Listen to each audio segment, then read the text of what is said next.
इस साल होली के आसपास का वक्त याद कीजिए, जब देश में कोरोना एक हद तक कंट्रोल में था। रोजाना 50,000 से कम मामले सामने आ रहे थे, लेकिन अप्रैल के दूसरे हफ्ते से दूसरी लहर का असर तेज होने लगा और कुछ ही दिनों में कोरोना का डेली मीटर 3 लाख को पार कर गया।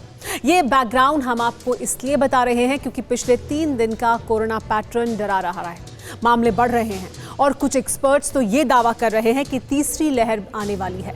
अमेरिका में तो तीसरी लहर का खौफ व्हाइट हाउस तक फैला है।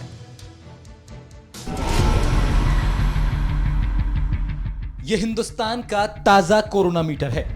रिपोर्ट से साफ है कि ये आंकड़े दूसरी लहर के आंकड़ों के मुकाबले बहुत राहत देने वाले हैं, लेकिन असल बात यह है कि खतरा अभी टला नहीं है। पिछले 3 दिन का कोरोना ग्राफ बता रहा है कि अगर सावधानी हटी तो तीसरी लहर का रास्ता खुल सकता है। कोरोना वायरस के खिलाफ लड़ाई में टीकाकरण ही सबसे बड़ा हथियार रहा है। जून के आखिरी दिन 27 लाख लोगों ने टीका लगवाया। दूसरी लहर का तांडव झेलकर आज देश संभला है, तो इसके पीछे हमारे डॉक्टर्स का बड़ा रोल है। 1 जुलाई को डॉक्टर्स डे के मौके पर प्रधानमंत्री ने देश भर के डॉक्टरों को संबोधित किया और कोविड के खिलाफ उनके प्रयासों की जमकर तारीफ की। भारत ने कोरोना से लाखों का जीवन बचाया भी है। इसका बहुत बड़ा श्रेय हमारे परिश्रमी डॉक्टर्स, हमारे हेल्थ केयर वर्कर्स, हमारे फ्रंटलाइन वर्कर्स को जाता है। कोरोना के खिलाफ देवदूत बनकर 24 घंटे सेवा भाव से जुटे रहने वाले डॉक्टर्स और हेल्थ वर्कर्स का योगदान, इसी से समझ लीजिए कि अब तक दुनिया में कोरोना वायरस 1,20,000 स्वास्थ्य कर्मियों की जान ले चुका है। इंडियन मेडिकल एसोसिएशन के मुताबिक कोरोना के कारण देश में अब तक 1,492 डॉक्टरों की जान गई है। ये आंकड़े सबूत हैं कि स्वास्थ्य कर्मियों ने अपनी जान की फिक्र न करते हुए ड्यूटी को प्राथमिकता दी। अपने संबोधन में प्रधानमंत्री ने स्वास्थ्य को लेकर सरकार की प्रतिबद्धता को आंकड़ों का जिक्र करके जाहिर किया। मोदी ने कहा कि साल 2014 तक देश में केवल 6 एम्स थे, लेकिन इन 7 सालों में 15 नए एम्स का काम शुरू हो चुका है और मेडिकल कॉलेज की तादाद भी लगभग 1.5 गुना बढ़ चुकी है। ये हमारी सरकार ही है जिसने हेल्थ केयर पर सबसे अधिक बल दिया है।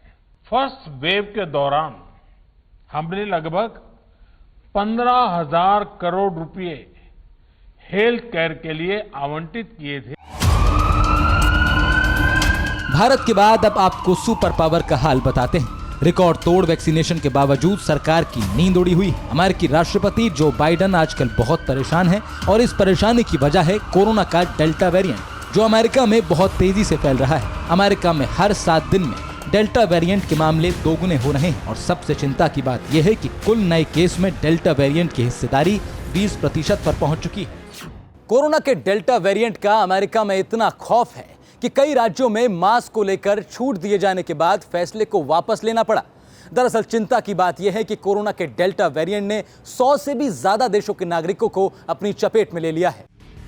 डेल्टा वायरस के बारे में अभी रिसर्च जारी है, लेकिन ये जरूर सामने आया है कि वायरस का डेल्टा वेरिएंट मूल वायरस की तुलना 2.5 गुना ज्यादा संक्रामक है। अप्रैल और मई में जब भारत में दूसरी लहर का प्रचंड वार हो रहा था, हर रोज 4,000 लोग मर रहे थे, तब की तबाही का जिम्मेदार भी ये डेल्टा वायरस ही था।